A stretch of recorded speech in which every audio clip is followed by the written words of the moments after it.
Assalamualaikum warahmatullahi wabarakatuh. Waalaikumsalam warahmatullahi wabarakatuh. Bismillahirrahmanirrahim. Alhamdulillahi rabbil alamin. Wassalatu wassalamu ala asyrafil anbiya'i wal mursalin, imamil muttaqin, sayyidil ghurril muhajjalin, sayyidina wa maulana Muhammadin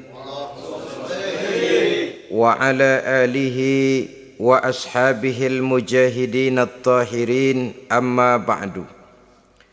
Saudara-saudara kaum muslimin rahimakumullah. Di zaman Rasulullah sallallahu alaihi wasallam adalah seorang pemuda bernama Ikaf bin Khalid. Ia seorang pemuda yang ganteng, sehat, tidak impoten, suka bergaul dengan wanita, suka pesta, dan memang ia orang kaya. Ia selalu menunda-nunda perkawinan dengan berbagai alasan-alasan yang tidak syar'i. Sampailah keadaan Ikaf bin Khalid ini kepada baginda Nabi, sehingga ia dipanggil oleh baginda Nabi. Setelah sampai, ditanyalah Ikaf bin Khalid ini, "Hai Ikaf, saya ya Rasulullah. Kau sudah punya istri?" "Belum ya Rasulullah." "Juga tidak punya budak sahaya?" "Tidak ya Rasulullah." "Dan badanmu sehat?" "Sehat ya Rasulullah." "Kalau demikian," kata Rasul, "kau ini teman setan. Ada dua pilihan Ikaf. Engkau menjadi Nasrani dalam arti meninggalkan hidup perkawinan, atau kalau kau mau ikut golongan kami, kau harus mengikuti tata cara kehidupan kami. Dan salah satu tata cara kehidupan kami ialah melaksanakan perkawinan." Yang kemudian Ikaf bin Khalid ini oleh baginda Rasul dicarikan seorang gadis bernama Karimah binti Kulsum al-Humairi, dan kawinlah Ikaf bin Khalid ini. Dari riwayat singkat ini, saudara-saudara, Rasulullah sallallahu alaihi wasallam melihat bahwa kehidupan Ikaf bin Khalid ini adalah kehidupan yang lazimnya barangkali di zaman sekarang dinamakan kehidupan dari orang-orang yang gemar melakukan free sex, alias samenleven, alias hidup bersama tanpa melakukan pernikahan. Ia sehat, ia kaya, dan ia suka bergaul dengan wanita, sehingga gaya hidup yang sedemikian ini dikecam oleh Rasulullah sallallahu alaihi wasallam. Dua pilihan ditawarkan: menjadi pendeta Nasrani yang bebas dari ikatan perkawinan, atau kalau mau menjadi muslim, ikutlah cara hidup kami, kata Rasul. Dan di antara cara hidup kami adalah melakukan apa yang dinamakan dengan perkawinan. Sebagaimana yang kita maklum, manusia adalah makhluk berketurunan terus-menerus sebagai makhluk dua jenis, laki-laki dan perempuan. Keduanya jelas saling memerlukan, saling membutuhkan. Kita laki-laki perlu perempuan, perempuan juga perlu laki-laki. Walaupun perempuan pora-poranya lebih pintar daripada laki-laki. Biasanya laki-laki kalau sudah jatuh cinta paling kurang se-RW tahu itu. Sana bicara, kemari bicara. Perempuan lebih pandai menyimpan perasaannya. Nah, pada laki-laki diciptakan zat laki-laki yang dinamakan spermatozoa dan pada perempuan terdapat indung telur yang dinamakan ovum. Kedua zat itu harus bertemu, dan untuk itu Allah Subhanahu wa taala menciptakan kekuatan tarik menarik antara laki-laki dan perempuan. Diciptakan laki-laki dalam biologis yang laki-laki, diciptakan perempuan dalam biologis yang perempuan. Lemah, gemulai, lembut, menarik, ayu, lemot, denok, geboy. Diciptakan magnet yang merupakan kekuatan tarik menarik antara laki-laki dan perempuan. Dan bila ada persesuaian, maka akan terjadilah persatuan tubuh yang disebut koitus.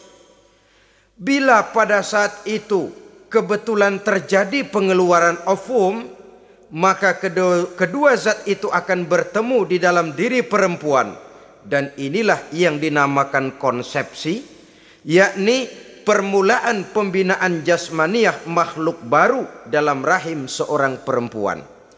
Inilah makna firman Allah dalam surah An-Nisa ayat pertama. A'udzubillahi minasyaitonir rajim.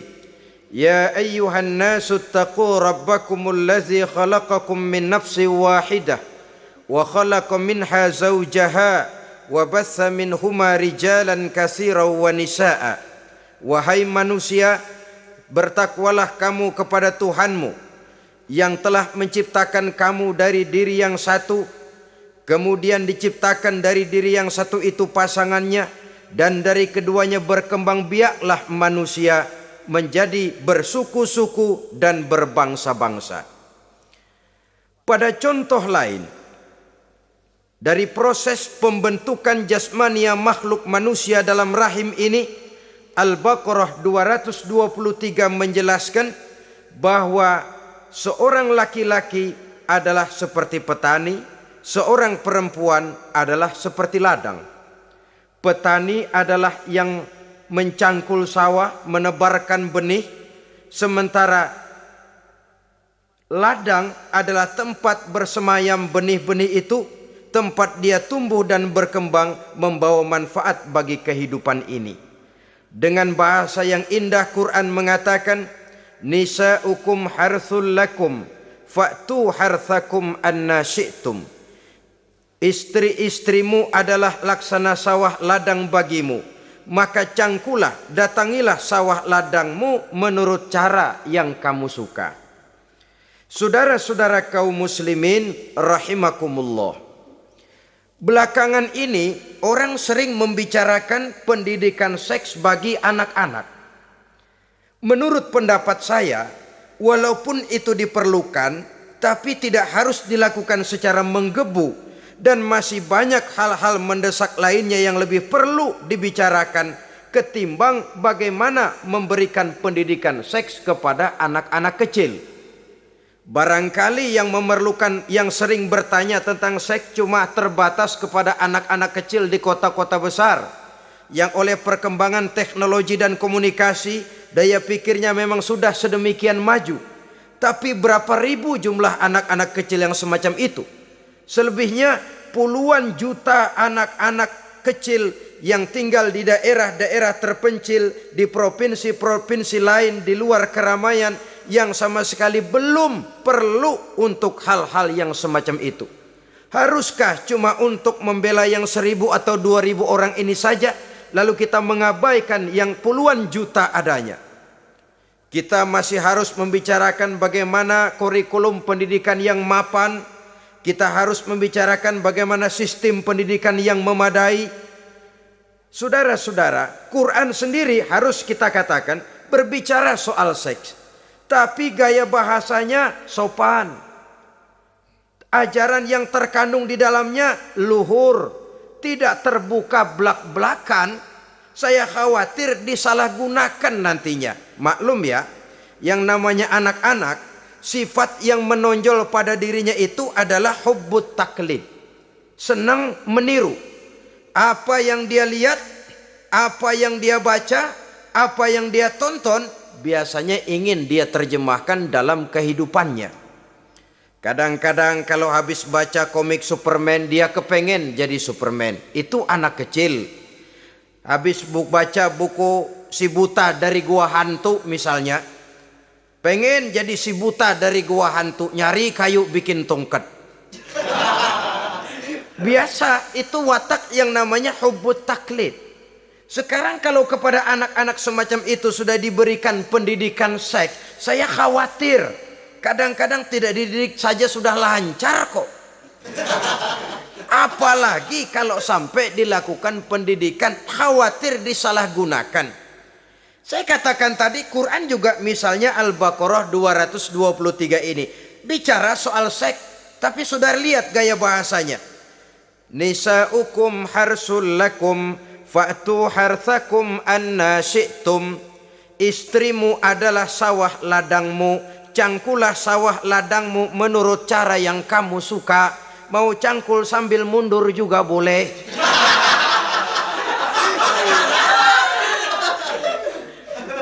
Teknik mencangkul terserah kita, asal yang dicangkul sawah ladang sendiri. Jangan sawah ladang orang lain dipaculin, marah yang punya. Kita lihat di sini betapa dalam gaya bahasa yang sopan Al-Quran berbicara soal ini. Saudara-saudara kaum muslimin rahimakumullah. Kesenangan melakukan hubungan seksual digerakkan oleh satu energi, oleh satu kekuatan dalam diri manusia yang dinamakan insting seksual atau libido. Dan libido merupakan energi yang terbesar dalam tubuh manusia. Ini harus disalurkan. Sebab kalau tidak, bahaya. Saudara tahu bahaya itu lebih bahaya dari yang bahaya. Pakai tasdid dia, bahaya. Insting seksual apabila tidak disalurkan bisa menimbulkan berbagai macam gejala-gejala yang bisa mengganggu kesehatan diri atau mengganggu lingkungan. Nah, Islam tahu itu. Islam pun tidak ingin menghilangkan nafsu. Islam memberikan legitimasi penyaluran libido, penyaluran insting seksual melalui pintu yang disebut nikah. Dengan demikian, nikah merupakan pintu legitimasi untuk manusia di dalam ia menyalurkan insting seksualnya atau libidonya atau kecenderungan untuk melakukan hubungan seksual.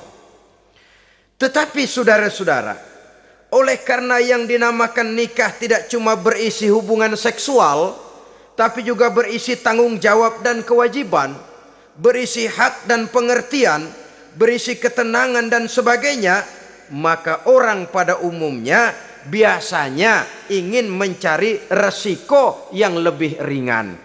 Hubungan seksnya mau, nikahnya ogah. Sebab apa? Karena nikah itu tidak cuma merupakan hubungan seksual saja. Ya, ia harus berisi tanggung jawab. Ya, ia berisi hak dan kewajiban. Ya, ia berisi pengertian. Ya, ia berisi penyantunan sandang, pangan, perlindungan dan lain sebagainya. Orang lalu mengambil jalan pintas, sehingga terjadilah kecenderungan gaya hidup yang disebut Samenleving, yang berangkat dari free love untuk kemudian mengarah kepada free sex. Hidup bersama tanpa diikat dengan tali pernikahan. Akhirnya apa? Kalau dirasakan cocok, ya terus. Kalau nggak cocok, ya bubar. Tidak ada satu ikatan spiritual.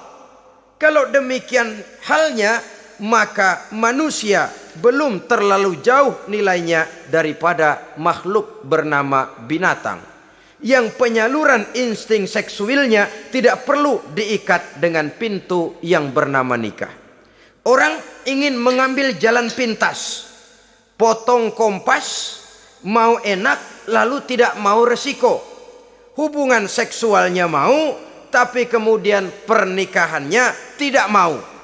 Akibatnya pada satu segi prostitusi, Saudara tahu prostitusi, pelacuran meningkat. Perkara apa latar belakangnya itu bukan soal kita, tetapi kemudian terjadilah proses yang dinamakan prostitusi, atau kalau tidak terjadilah pergaulan bebas di dalam kehidupannya. Saudara-saudara kaum muslimin rahimakumullah, Islam pada hakikatnya memberikan alternatif, sehingga Nabi mengajarkan dalam satu hadis, ya ma'syaras syabab, wahai para pemuda, man istata'a minkumul ba'at, barang siapa di antara kamu mampu memberi nafkah. Ba'at di sini diartikan nafkah. Nafkah apa? Nafkah zahir, nafkah batin. Itu arti ba'at. Hai para pemuda, siapa di antara kamu yang sudah sanggup memberikan nafkah, baik zahir maupun batin, hendaklah dia melakukan perkawinan. Jangan lupa ini, man istata'a minkumul ba'at, yang mampu memberikan nafkah baik zahir maupun batin, hendaklah dia melakukan perkawinan. Kadang-kadang ada juga anak muda nekat banget, main derulung aja, nggak nengok kiri, nggak nengok kanan, tidak memahami yang namanya ba'at. Ba'at ini nafkah zohir. Nafkah zohir itu apa? Ya sandang, ya pangan, ya perlindungan. Nafkah batin itu apa? Ya kasih sayang, ya pengertian, ya termasuk di dalamnya melakukan hubungan seksual. Kalau itu cuma dasar itu, rasanya mah setiap kita mampu. Tapi kan tidak cuma itu yang jadi modal bagi satu perkawinan. Siapa di antara kamu yang sudah mampu memberikan nafkah, hendaklah dia kawin. Fa illam yastati', tetapi apabila dia tidak mampu memberikan nafkah itu, fa alaihi bisyam, hendaklah dia melakukan puasa. Sebab apa? Puasa ini esensinya kemampuan mengendalikan hawa nafsu. Umpamanya ada pemuda, badannya sehat, tidak sakit, tetapi dia belum mampu untuk memberikan nafkah. Sementara temperamennya termasuk tegangan kelas tinggi, gak boleh kecolek dikit mau ngederedet aja. Yang semacam ini oleh Nabi, fa'alaihi bisyam, kalau memang belum mampu memberikan nafkah, hendaklah puasa. Sebab apa? Puasa lebih mengendalikan diri.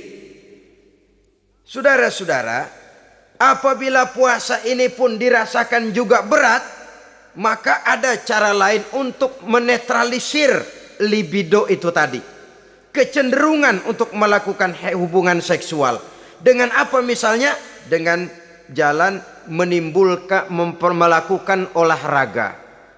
Dengan melakukan olahraga, hormon yang membentuk libido tersalurkan, terkuras melalui energi yang dikeluarkan pada saat melakukan olahraga. Atau dengan jalan yang keempat, menjauhi hal-hal yang bisa menimbulkan rangsangan seksual. Bisa dengan puasa tadi, bisa dengan olahraga, bisa dengan lain-lain yang kira-kira bisa menghindarkan kita dari hal-hal yang bisa menimbulkan rangsangan seksual. Sehingga Al-Quran pada surah Al-Isra ayat 32 berpesan, la taqrabuz zina innahu kana fahisyatan wa sa'a sabila. Jangan kamu mendekati zina, sebab sesungguhnya zina perbuatan yang keji dan jalan yang sangat buruk. Jangan mendekati zina. Mendekati zina artinya mendekati hal-hal yang bisa membawa kita kepada perbuatan zina. Termasuk misalnya bacaan-bacaan Parno. Nah, ya. Itu Parno nggak boleh dibaca. Blue film, ngintip, ini juga penyakit ini.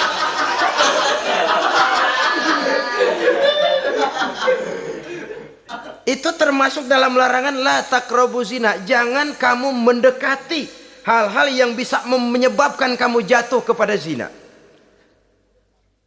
Kalau itu didekati, besar kemungkinan kita akan terperosok ke dalamnya. Sehingga pepatah bilang, kalau takut jatuh ke sungai, jangan main di pinggir sungai. Kalau takut ombak, jangan berumah di tepi pantai. Kalau takut jatuh kepada zina, jangan mendekati hal-hal yang bisa membawa kita kepada perzinaan.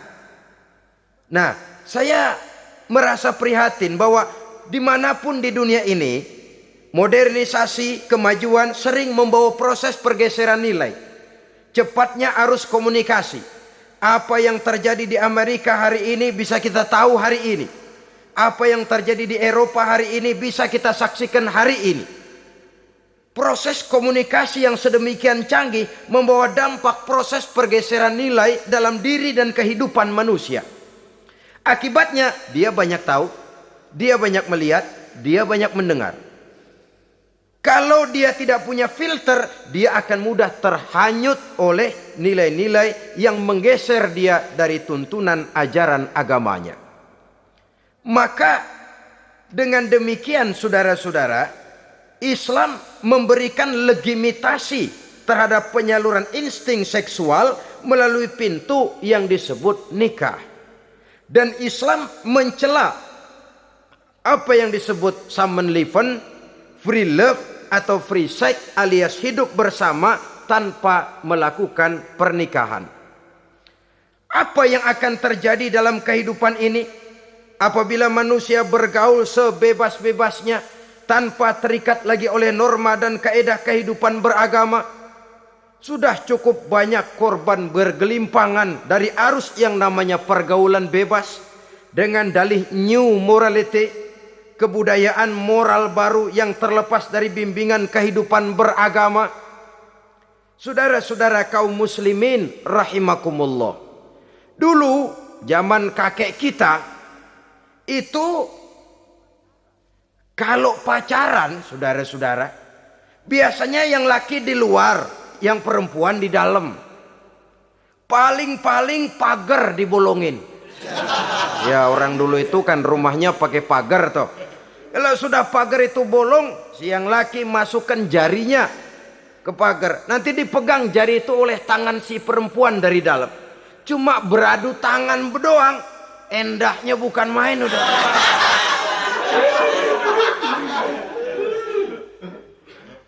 Sekarang saudara-saudara, saya lihat kayak orang beli sepatu. Orang beli sepatu curang banget. Beli mah belum tentu jadi, nyedengin hayo aja.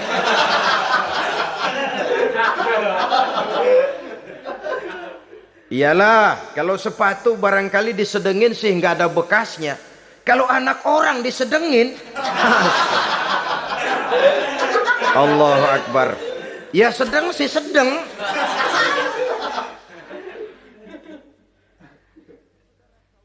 Saudara-saudara kaum muslimin rahimakumullah, terhadap pintu legitimasi ini pun kalau manusia sudah sanggup melakukan ba'at, baik nafkah zahir maupun nafkah batin, kalau itu tidak bisa dia lakukan, hendaklah dia menjaga diri dari hal-hal yang bisa menjerumuskan dia ke tempat zina. Bisa dengan puasa, bisa dengan memperbanyak olahraga, bisa dengan menggiatkan belajar, study club, diskusi. Ada pepatah mengatakan 3 hal yang bisa membawa kerusakan. 3 kosong nih. Kosong iman, kosong kantong, kosong perut. 3 kosong ini yang sering membawa kerusakan dalam diri manusia. Pertama, kosong iman. Yang kedua, kosong kantong. Yang ketiga, kosong perut. Ketiga kosong ini kalau sampai kumpul pada diri kita 3-0, berapa yang ngubernya? Sering kalah kita. Kosong iman, kosong kantong, kosong perut. Maka motif dari berbagai macam kejahatan umumnya karena 3 kosong ini. Orang bisa jatuh ke tempat zina, bisa jatuh kepada korupsi, bisa jatuh kepada perampokan, pencurian dan berbagai macam perbuatan negatif. Pertama, kosong iman. Kalau sudah kosong iman, ini kosong yang paling berbahaya. Dia tidak ada lagi yang ditakutin. Polisi, ya apa selamanya polisi mau nongkrongin dia. Kalau sudah kosong iman, ini sudah tidak ada lagi norma yang diindahkannya. Yang kedua, kosong kantong. Orang kalau kosong kantong mudah gelap mata. Bawaannya udah was-was mulu, uring-uringan. Kosong kantong. Yang ketiga, kosong perut. Kosong perut ini lapar, kemiskinan maksudnya, bisa membuat orang jadi jahat, bisa membuat orang menjadi pelacur, bisa membuat orang jadi koruptor, bisa membuat orang jadi penjahat. Itu motifnya karena kosong perut. Dari 3 kosong ini yang paling berbahaya sesungguhnya kalau orang sudah mengalami kosong iman. Perut kosong, kantong kosong, tapi iman penuh, masih ada rem. Ya. Kantong kosong, perut kosong, iman kosong juga, jebol, bablas sudah. Tidak ada rem lagi dalam kehidupannya. Hampir segala macam motif kejahatan yang terjadi di pentas dunia ini umumnya karena 3 kosong ini tadi. Karena kosong iman. Sekarang ini kan pergaulan bebas bukan semata-mata karena orang lapar, bukan karena orang perlu uang, tapi kadang-kadang ada karena memperturutkan hawa nafsu. Kalau sudah ke sana, kosong apa itu? Kosong iman. Ada tante-tante girang, ada om-om senang, ada macam-macam lah. Kurang duitkah mereka? Cukup. Laparkah mereka? Kenyang.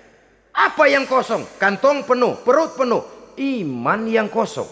Maka terjadilah proses yang namanya penyimpangan seksual dari pintu legitimasi yang sudah diberikan oleh agama tadi.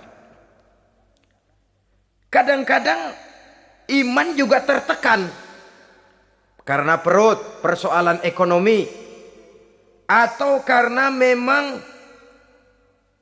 kosong daripada kesibukan-kesibukan lain. Kosong kantong, motivasi ekonomi, ini seluruhnya bisa menjadi motivasi utama dari terjadinya berbagai macam penyimpangan. Karenanya Islam memberikan pintu legitimasi lewat jalan yang disebut nikah. Sehingga Nabi mengajarkan, hai para pemuda, siapa di antara kamu yang sudah mampu memberikan nafkah baik zahir maupun batin, hendaklah dia melakukan perkawinan. Sebab sesungguhnya perkawinan lebih memelihara pandangan, lebih memelihara kehormatan diri. Dari segi pandangan lebih terpelihara, dari segi kehormatan diri juga lebih terpelihara. Diberikan legitimasi lewat pintu yang halal bernama nikah. Kalau sudah didapat dengan cara yang halal, menikmatinya pun enak. Tetapi sesuatu yang didapat dengan jalan haram, menikmatinya pun gak enak, saudara-saudara. Celingak-celinguk. Contoh yang paling dekat, kucing aja kucing. Kucing ya, kalau memang ikan boleh nyolong dia curi di dapur ikan itu. Makannya gak tenang dia. Matanya selatat, pelotot. Ada kaleng jatuh, lari kencang bener dia. Rupanya kucing sendiri tahu kalau yang dia makan itu barang curian. Tapi kalau ikan kita yang kasih tuh ikan, kucing geledek bunyi, anteng aja dia. Kenapa? Dia tahu benar ikan yang dia makan itu ikan yang didapat dari pemberian orang, resmi, formal, sah. Begitu juga hubungan seksual ini. Kalau resmi diikat dengan tali pernikahan, orang tenang-tenang saja. Tenang, aman, ayem, tentram. Tapi kalau yang nyolong-nyolong, lihatin dah. Segala dibopun pisang. Mana nyamuk gede-gede banget. Gerusak, gerusuk. Hansip lewat kabur dia. Padahal Hansip mah lagi ronda. Tapi ada semacam perasaan bahwa ini belum waktunya. itu yang tidak bisa mendatangkan ketenangan dalam menikmati hubungan seksual itu tadi.